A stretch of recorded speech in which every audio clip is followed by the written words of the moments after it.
Welcome back to the 100th online episode of Peacetime, hosted every Sunday morning by Peace Point with myself, Phra Nicholas Thanissaro, coming to you today from DIMC in Azusa, California. So, 100 distinct hour-long fortnightly Peacetime segments that I have written and presented extend right back to the pandemic, covering a variety of topics on meditation, spirituality, and Buddhism. In the previous session, we looked at the Buddha's final teaching, the Mahaparinibbana Sutta. Today, we'll take a new direction by looking at a series of 7 related teachings on inner peace education. I estimate today's session will run to about an hour and 10 minutes with a 30-minute break halfway through for some meditation. For the benefit of those who are new, I'll backtrack over some of the basics of meditation, just so that everyone can be on the same page when later on we actually come to sit for half an hour meditation. So you may have heard some great things about meditation, enough to make you want to find out more about how meditation can improve your life for the better. Meditation has become a lot more mainstream than it was previously. It used to be the domain of people on the fringes of society, but now it's become the sort of thing you might find in beauty or well-being catalogs. And I hear the latest buzzword is the happiness industry, which apparently what nonprofits are considered nowadays to be a part of. And the reason why meditation has become so much more popular and mainstream in recent years is because really the way life treats us in the present day is quite demanding on our mental faculties. We have a constant stream of things waiting to hijack our attention, the things around us constantly drawing our focus to things outside of ourselves. And sometimes this goes on all day to the point that at the end of the day we feel quite exhausted, as if we depleted the reserves of our mental energy. And it would seem that the further our awareness is from our body and the longer it is away, then the more of that mental energy is depleted. Some people can just go to sleep and wake up the next morning and start all over again, which is lucky for them. But for other people, more sleep is not enough to refresh them for the following day. For others still, the stress disrupts their sleep patterns. So meditation presents itself as a way to deal directly with the mental faculty. So by becoming more aware of the focus of our attention, we can become more selective over where we place our attention at any given moment. So before we do some meditation today, let's lay some conceptual foundations to describe what meditation is and how it can be a tool to lead us to a state of happiness within us. So when we talk about meditation, it's not only a way to calm our mind down, but it's also important to know about its purpose, how to do it, and what to do if we run into any obstacles along the way. So meditation is a way of bringing our awareness back from up there to a place within the space of our own body, as if by reuniting body and mind in the same place, we can recover some of our sense of balance, reduce a depletion of mental energy, to feel replenished with a sense of balance and calm in our lives. So actually what we're trying to achieve with meditation is to have a mind that is free of distracting thoughts. Some people might think that meditation is about thinking about particular things, maybe the sort of thing that makes our mind calmer. But in fact, what we're trying to do is to have no thoughts at all. I once had a lady from Sweden, I think it was, come on a meditation retreat, and she asked, normally when I'm at home, I worry about my family, and when I'm at work, I worry about my work schedule. So when I'm on a meditation retreat, what do you want me to worry about? And I said, well, actually the idea is not to worry about anything at all. And she was quite surprised by this answer. But actually, having nothing on your mind is the real key to success. So meditation is a state of mind where we can internalize our mind to a single point, which allows our minds to be less easily pulled away or distracted by our thoughts, simply by being less actively engaged with thoughts or ideas. So what we are actually aiming for is to have a mind that is empty of thoughts, which may sound a little bit disconcerting, but it allows us to stay directly in the present moment and with the situation in hand rather than constantly be planning for the future or worrying about things we haven't got right previously. It's actually being in the here and now. So it doesn't involve thoughts, it tries to go deeper, beyond the level of thoughts. And in terms of your brain, well, you might wonder how meditation is going to affect us on a neurological level. Is it a sort of brainwashing which we're trying to achieve here? Are we going to lobotomize ourselves to remove thoughts that don't make us feel happy? Well, the good news is that the mind, as we understand in meditation, and the brain are two completely different things, although they are in some ways interdependent. Part of the mind dealt with in this meditation is like a software which runs on the brain. Rather than changing or rewiring the brain, we are actually working with the software or the awareness that runs on the brain. So this software in the mind sometimes is described as being like Arthur Koestler's ghost in the machine. It's rather like awareness, which is a focus of attention, which can be here or it could be more distant from us. It can travel very quickly, even quicker than the speed of light. But when we are meditating, what we are trying to achieve is to bring that awareness back within the space of our body, not in our brain, not in our head, but somewhere down in the area of the solar plexus. So the point of meditation is to simplify things down so the mind has less distractions, less baggage, and can come back from all those many things in the outside world to a place of calm inside ourselves. So to achieve that, then generally we need something to focus on. Not so much a thought or an idea, but something more like an object which we can conjure up in our imagination within the space of our body. So it can be something visual if you like to think of a picture or something like the sun shining, then that is usually a good place to start. But you're not thinking of the sun up in the sky, but as if you are seeing the picture within yourself. If you're used to using the breath in meditation, you can also focus on the breath, but I would advise meditation solely on the deepest point of the breath. In any case, as long as your mind is on the breath, then it's going to be somewhere within the space of your body. At the same time, we try to let go of any negativity in the mind because sometimes that can bring us back to distractions again. So try to be really here. So just as you have tuned into this channel and tuned out all the other ones, in order to put yourself in a more peaceful place on the level of the mind, we are trying to come back to a more peaceful place within ourselves. So if we can learn to meditate, it is like reducing down all the noise in the mind, taking up the bandwidth, and allowing us space in the mind to start to take better care of it. So the general purpose of meditation is to gradually cultivate our ability to get the mind to do what we want it to do, instead of just randomly jumping around from one distraction to another. So you might think closing your eyes and focusing on one place will immediately get rid of all the thoughts that are competing for your attention. But not necessarily so. The moment we try to find more peace within ourselves, even within peaceful surroundings, we find that all the thoughts that we never normally have the chance to process come back to haunt us. You may have heard the expression monkey mind, which is like you have a whole troop of monkeys jumping up and down inside your mind, demanding attention, where it may seem that your mind has become more frenetic than before you started meditation. But the good news is that even monkeys can be trained. In Thailand, they have a lot of education initiatives specifically for monkeys. In some monkey vocational schools, it takes about 3 months for them to be trained to collect a coconut. So even monkeys can be trained. Similarly, in meditation, the monkey mind gradually becomes easier for us to work with and to tame. So train the mind is mostly about learning a new set of habits for the mind. It's just like cardio or strength training. The things we do often become easier for us. If we train our mind to stay with our internal mental state instead of wandering to other things, then little by little it will become easier to keep our mind where we put it, instead of just coping with the stress and strains that come from the mind wandering all the time. So in practice, the way we meditate is to bring the mind back within the space of ourself, with an inner object. And if we have thoughts coming up in the mind, then doing our best to ignore them. For thoughts at a normal level of intensity, then it's generally possible just to ignore those thoughts and avoid elaborating on them.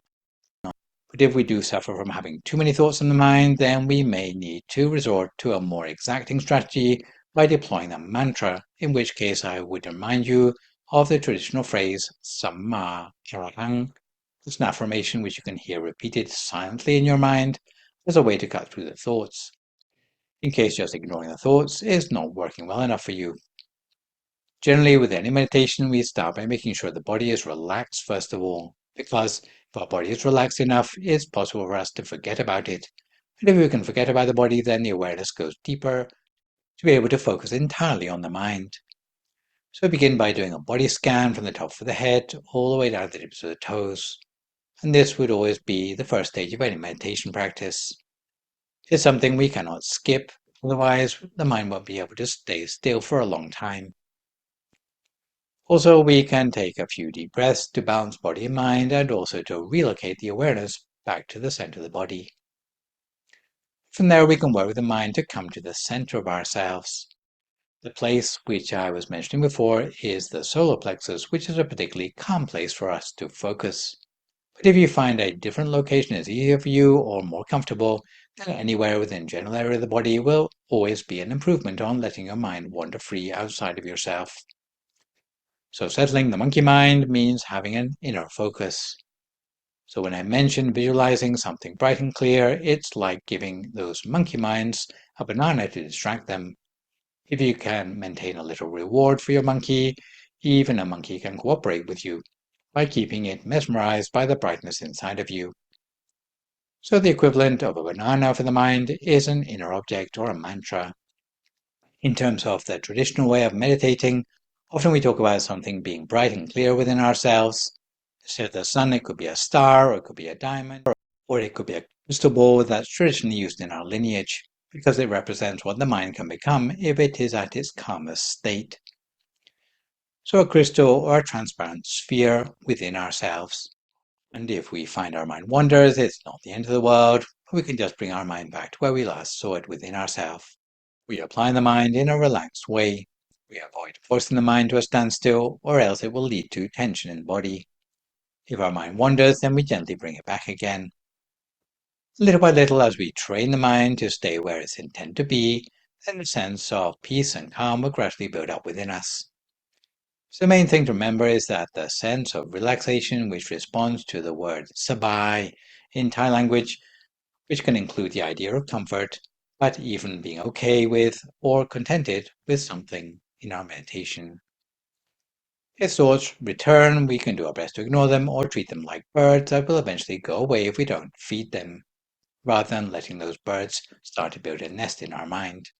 And if all else fails, and we find there's just too much going on in our mind, even though we're trying as hard as we can to get our mind to be calm, but it's just not getting any calmer, then we can do what's known as a reset, which is gently opening our eyes slightly and then closing them again, just as a way to start fresh.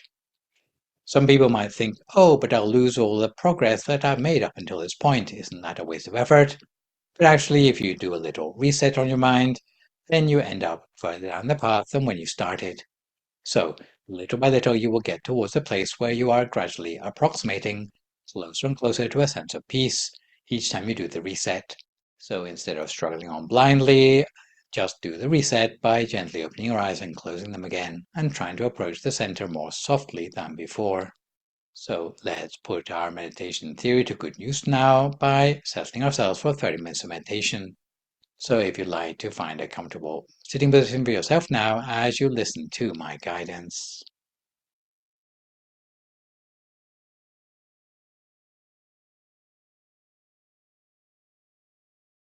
So before making a start on your meditation, make sure you've adopted a posture that is stable, comfortable, and at ease. If you're sitting in a chair, then let your feet rest flat on the floor. If you're sitting on a cushion on the floor, sit upright with a sense of dignity and graciousness, like a Buddha under your own tree of enlightenment. Let your hands rest easily. Allow your eyes to close gently. At first, sense your own body in the here and now,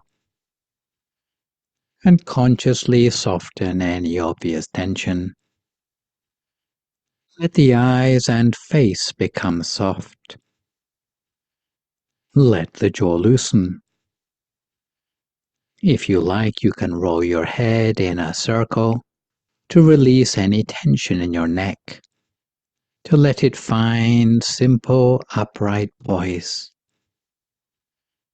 Let your shoulders drop and your arms and hands rest easily. Feel contact through your thighs, legs, feet to your seat on the earth. And notice how completely the earth supports you, and how you can let go and sit on the earth with presence and dignity, fully supported. Let the belly be soft and the breath natural, and let the heart be soft as well, to receive whatever arises with a spirit of kindness and compassion. And now, with this embodied presence, bring your attention to feel the sensations of your breathing. Take a few deep breaths. Take as long as you need to scan down through the whole of your body, making sure each and every muscle is as relaxed as possible, all the way from the top of your head down to the tips of your toes, and relaxing all the muscles in between. Release any further tension until it feels as if your whole body has melted away into the atmosphere around you. Put aside any worries or concerns in your mind, any thoughts of the past or the future, remaining as much as possible in the present moment, with the here and now. And to relax your awareness further, conjure up a relaxed, joyful, and happy state of mind. When you're ready, you can let your attention come to rest somewhere within this empty space of your body, and reconnect with the sense of peace inside yourself by bringing the focus of your attention gently down to a place inside you, somewhere around the level of your solar plexus or diaphragm, and anchoring the mind in place, either reconnecting with the peaceful feeling there or picturing inner brightness, something like a full moon, a twinkling star, or a sparkling diamond. If your mind wanders, just bring it back to the inner object. Sense where you feel your center most easily, allowing your attention to rest on the center. Let your centering be natural, and feel the sensations arising at your center. Relax your mind and sense the center. If your attention is soft and careful, your center will also feel soft, and you'll be aware of even the slightest phenomena at the center, while allowing the mind to become quiet, no more than a whisper in the background. But mostly we just feel the center. Rest in it, return to it, again and again, this center. If the object disappears, you can conjure up a new one. If the object changes, just follow it in its new form.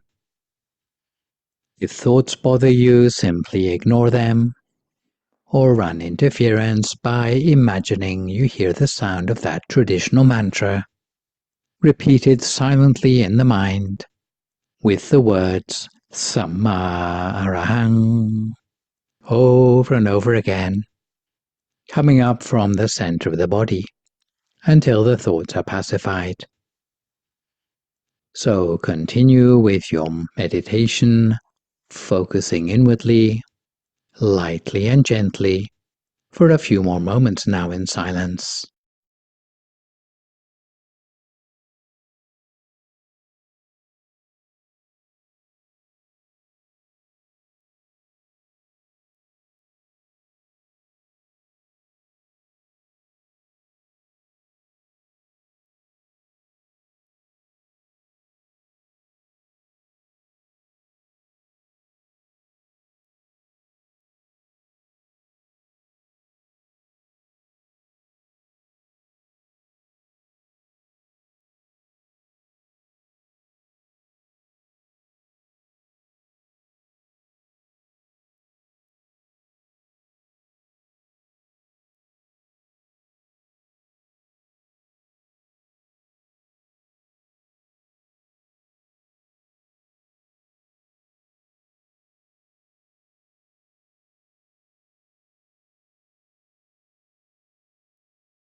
After a while, your attention will most likely wander, which is perfectly natural. Whenever you notice this, no matter how long or short it's been, simply bring the attention back to the center. No judgment, just a gentle return, like training the puppy. Sit, stay, and then the puppy goes away. But we bring the puppy gently back to this center, this moment, again and again. Entering and sustaining meditation practice in this way is one of the most beautiful ways to remind ourselves that wakefulness, love, and ease are here within us. When we listen, we remember who we are. Our own true ease and love has the chance to manifest. In the busyness, complexity, and stress of our lives, a regular sitting meditation practice is enormously helpful. It reconnects us with the stillness inside. It centers us. It brings us a sense of ease. As we sit in meditation, it allows the inner wisdom of the body and heart to show itself. It allows us to live our life from a deeper understanding. Similarly, mindfulness is a quality of presence and ease. It is a wakefulness that knows what's here. Mindfulness comes together with implicit kindness and spaciousness, seeing what arises without judging. Mindfulness recognizes it all and rests in a kind and spacious heart. So sitting with the graciousness, ease, and kindness, something that if we can practice a little daily, will become a way to return to ourselves, to center ourselves, to connect with our heart. It can become like bathing or cleansing, calming our heart and mind until we come to time for some loving kindness meditation.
So reconnecting with the inner experience we've built up so far, we continue to maintain our awareness at the center of the body, whether it be a sense of illumination on the inside or a feeling of well-being or inner images.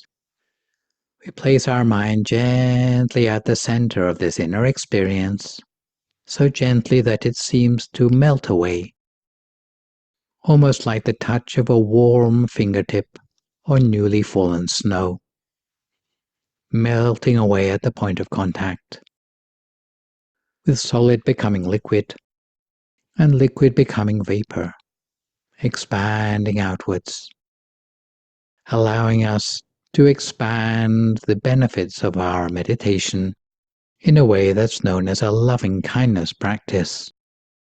Loving-kindness meditation is an ancient and wonderful practice with the potential to open our hearts and transform our life.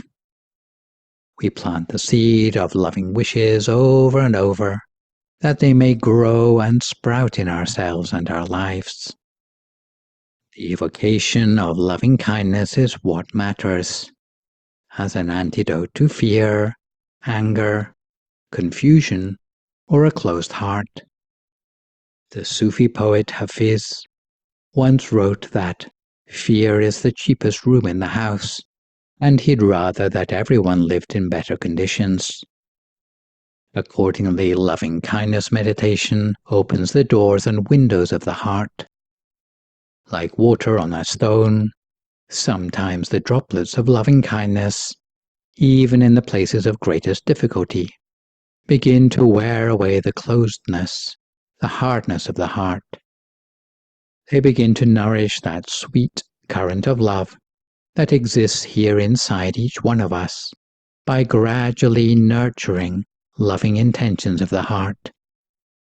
In loving kindness, we often deploy positive affirmations, and we can modify these phrases in any way we need, so they speak from our own heart. Traditionally, we start with ourselves, because without loving yourself, it's almost impossible to truly love others. Sometimes this is difficult for people. Our possible sense of unworthiness may make it difficult to offer love to ourselves. And yet there is not a single being in the cosmos more worthy of loving kindness than the one right here, ourselves. At first, this meditation may feel contrived or awkward. It can even bring up its opposite, feelings of irritation and anger. If this happens, it's especially important to be patient and kind toward yourself. Allow whatever arises to be held in the spirit of loving kindness and affection. Resting at ease, we pick up from the inner experience at our center.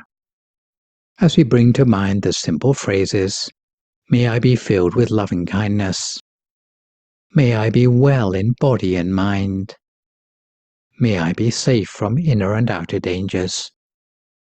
And may I be truly happy and free." And as we recollect these phrases, we infuse ourselves, our life, with the spirit of loving kindness, allowing the feeling to permeate body and mind. And now we can expand our inner experience further outwards, beyond ourselves, toward the group of people who we already love a lot. With the same simple phrases as we imagine this group, holding their image at our center, while permeating them with feelings of loving kindness, and the intention that, may these loved ones be well in body and mind. May they be filled with loving kindness. May they be safe from inner and outer dangers. May they be truly happy and free. As we continue with loving kindness meditation, we can gradually begin to include others, friends, neighbors, people everywhere. And with a feeling for all the people around us, we let the heart of loving kindness open with the affirmation, "May all these neighbors be well in body and mind. May they be filled with loving kindness. May they be safe from inner and outer dangers. May they be truly happy and free. When the heart naturally opens with loving kindness, then in time you can even bring in those who are difficult for you.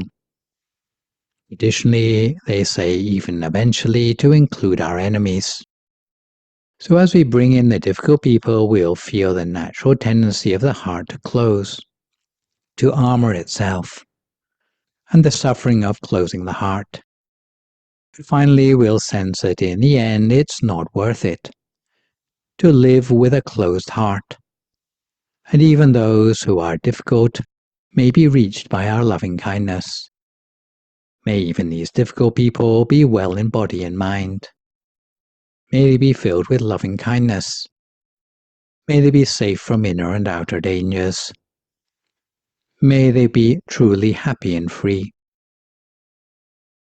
And we let the feeling of loving kindness and the openness of the heart spread further now, as if the loving kindness of the heart could extend in every direction, around the whole of the earth and beyond, toward beings far and near, young and old, human and animal, seen and unseen. We let the heart radiate loving kindness in every direction, to touch and hold beings in every form. As we feel the sense of loving kindness grow and expand, we can offer the simple phrases and intentions. May all beings everywhere be well in body and mind. May they be filled with loving kindness. May they be safe from inner and outer dangers. May they be truly happy and free. So we continue spreading the loving kindness to friends, community members, beings far and near, perfecting this practice of loving kindness and the planting of the seeds of good intentions as part of our meditation and as part of the way we move through the world with a loving heart in all we do and in all we encounter, opening up the heart to flow more easily for the last few moments of our practice together.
Sappa Buddhanubhavena, Sappa Dhammanubhavena, Sappa Sankhanubhavena Sattha Soti Bhavantu Te. So if you'd like to come to the end of your meditation for today, you can gradually open your eyes again. And if you feel at all uncomfortable, then slowly try changing to a more comfortable position before gradually finishing your practice. So to gently make a start now on our inner peace education materials, I'd like to disclose that over the next few sessions, I'll be trying to draw some connections between what you might call our very personal or internal practice of meditation and the sort of ramifications that practice has for the world at large, because it may seem superficially that the two might be quite disconnected. Some people even accuse people who meditate of turning their back on the problems of the world and not caring about others. That's why they close their eyes when they meditate, so they don't have to be reminded of the problems. But in fact, there are many futurists and influencers who maintain the opposite, that the meditation practice we do is actually quite intimately connected with the sorts of ideas that people have about how to make a better future for the whole planet, not just for individual people in it. And of course, there are a lot of self-help books and self-development books out there, but among some of the most influential come from a guy who you've probably heard of called Stephen R. Covey, whose background was membership of the Church of Jesus Christ of the Latter-day Saints, but who also became quite influential in Harvard Business School. In my early days of teaching as a monk, I became interested in his book 7 Habits because it seemed to have a lot of crossovers with what are called the 4 bases of sympathy within Buddhism. So basically how to get along with people and be nice to them. And also he promoted the idea that just being a go-getter and sacrificing all your time to a business career is not the making of a successful life, because you're always making compromises. Somehow, if you spend all your time at work and you neglect the feelings of your family, then you will end up by yourself. So the way he presented his 7 habits visually actually came out looking something like the schematic on the slide, where basically your public victories also need to be balanced up with your sense of the private victories inside your family life, where you don't make promises you can't keep and so forth. So you have this sense of building up an emotional bank account with all the people you know in your life in a healthy way, rather than leaving your relationships in the red. On the contrary, healthy relationships should be like a solvent bank account, where you can basically afford to call in favors because you've already done other people a lot of favors up front. Before Stephen Covey passed away in 2012, he did manage to follow up with another book called The 8th Habit, where he moved from a business outlook to a more global outlook, and he talked a lot about finding your own voice. So what I gather by that is how to become more of an authority in the way you express yourself and inspire other people to find their voices too. This 8th habit actually talked about the really influential business people being not necessarily just greedy or successful in a very narrow sense, but actually those who inspire others and move from just being effective to being people who would be recognized as being great as well. He put this whole thing in the context of what counts as authority having changed down through the ages. So I don't know where you think we are now, but I guess we have moved from hunter-gatherer, where maybe people who were listened to were the ones who could shoot an arrow straight, to people who didn't have to go out and chase their lunch around the forest anymore, but could actually grow their own. So people with an effective farm would be ones who would be listened to. And then they made the shift in the Industrial Revolution to ones who were the best at manufacturing being the ones that people would listen to.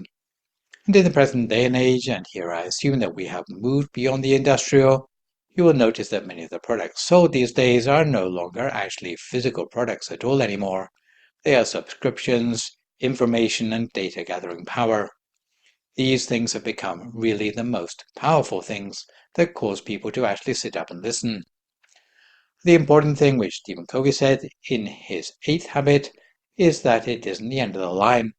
We may feel that we are gradually being taken over by AI or whatever, but actually it would be the wisdom in that information which will really be the thing that wins out eventually, if the world is going to become a better place.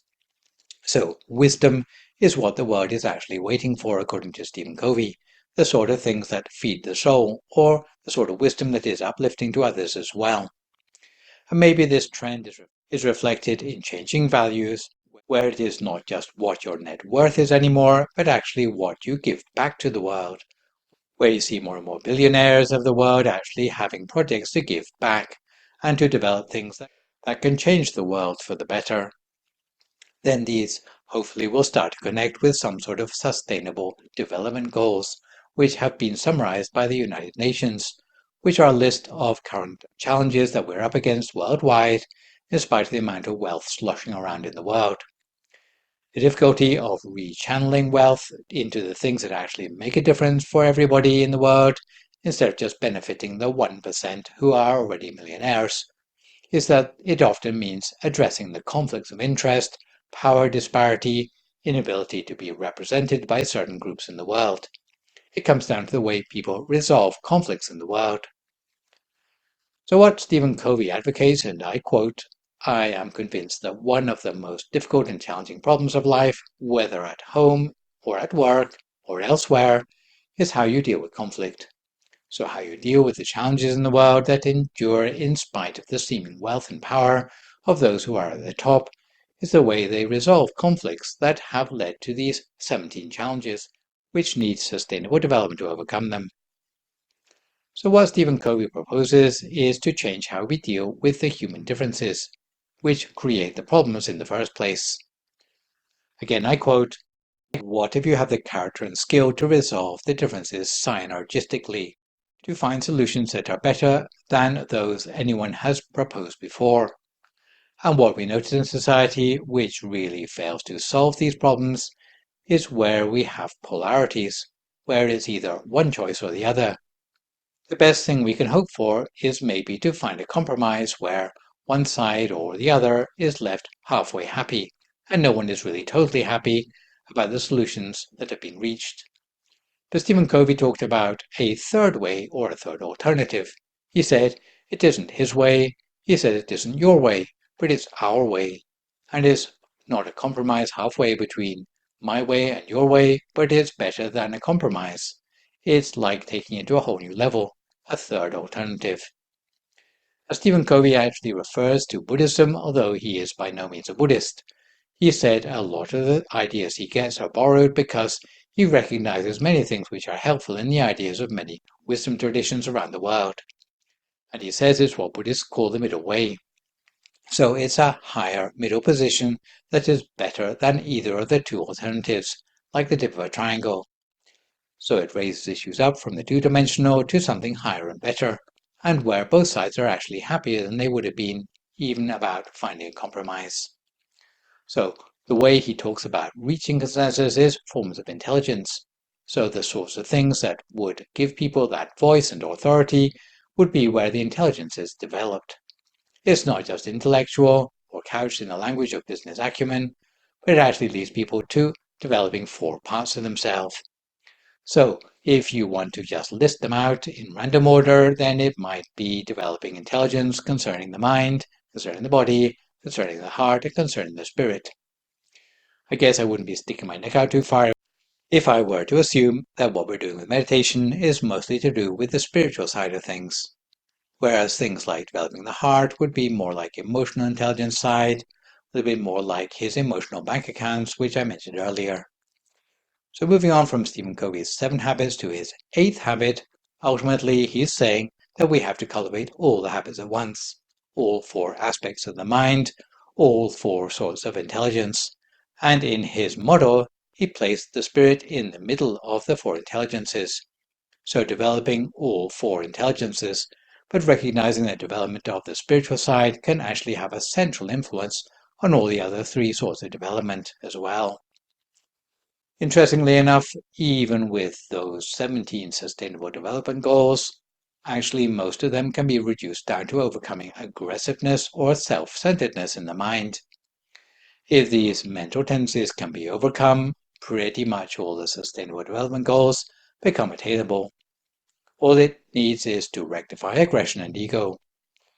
So Stephen Covey puts spirituality front and center, which aligns with the notion that if we can find some sort of calm within the mind to solve the problems of aggression and ego, actually it has effects that can reach out on a global level to solve some of the challenges targeted by the United Nations.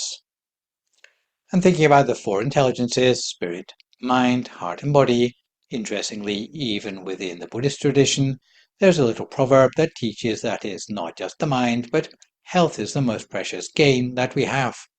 Contentment is the greatest wealth.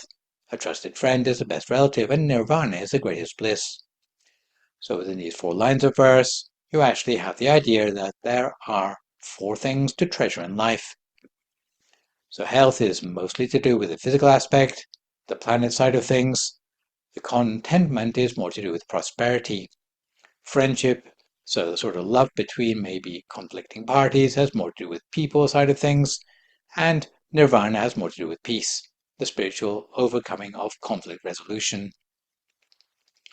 So to extrapolate from the 4 intelligences up to the 17 Sustainable Development Goals on a global level, we might change our terminology to planet, which refers to environmental issues, people, which refers to social issues, prosperity, which refers to business issues, and to achieve all of this we need peace. So peace takes center stage here with the idea that if the mind lacks peace, then none of those 17 Sustainable Development Goals will be achieved. But if we can bring our minds to a peaceful state, it opens the way to overcoming those challenges. So Stephen Covey said again, the win-win situation is a belief in the third alternative, which is our way. It's a better way or a higher way.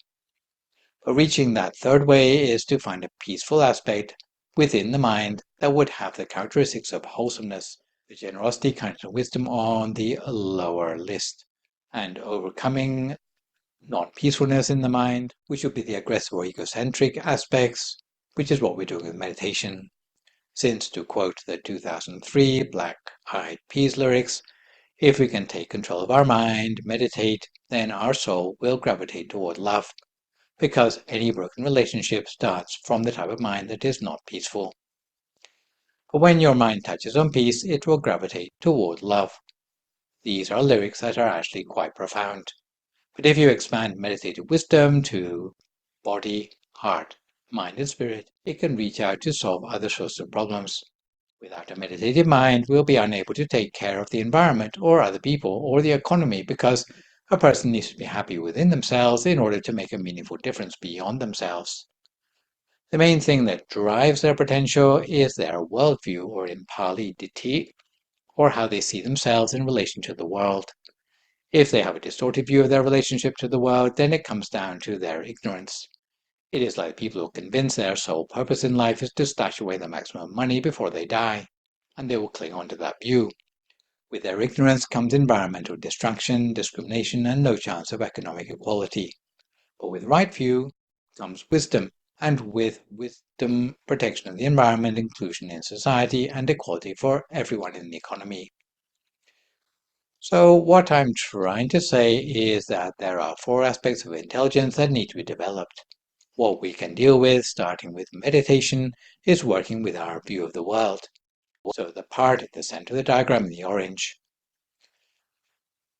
Changing our view of the world will lead us toward the aspects of being generous, kind, and wise within the mind, which extrapolates out to society, economy, and the environment on a more global level. Another way of talking about the mind-world connection is that having a peaceful view of the world leads the environment to be preserved because people are not going to be so greedy that they want to exploit the environment. So it actually comes down to people, and I don't just mean the ones who volunteer to go around picking up trash. Economic equality comes about more easily if people consume in moderation, if they have more sense of contentment with what they already have and what they get. They need to start from the feeling within themselves that it's normal not to have too much. Only then can the ideal of economic equality actually become attainable. If you have this idea of not hating others on superficial grounds, social inclusion becomes more attainable.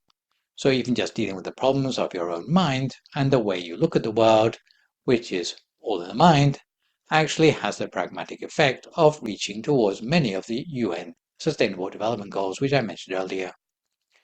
So what I'm going to talk about over the next few sessions is how meditation can bring about the 4 forms of intelligence as a way forward for the world at large.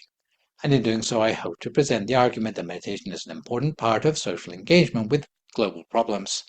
But actually, you can reach out to the world in a much more creative way through the fact that you are a meditator who has changed the way that you look at the world through your meditation. So today we'll be looking at Inner Peace Education, Session 1 on Better Me, Better World. For my next live session online, which will, fingers crossed, be a week on Sunday morning, I'll move on to the second session in the Inner Peace Education series on Body Intelligence. So, for good measure, I'd like to remind viewers to keep the questions coming in on meditation or topics you've learned in the lecture to the email address you can see spelled out on the slide, and I'll do my best to answer these on my next session. In the meantime, try to avoid recklessness or complacency, maintain a positive mood, speak only positive words, forgive others, extend good wishes to others, and meditate daily. Hopefully, as a result of today's session, you will be more inspired to work with all four forms of intelligence in yourself in a way that ensures a brighter future for the entire world. So that's all for today. Thanks for viewing. So long, folks, and stay safe.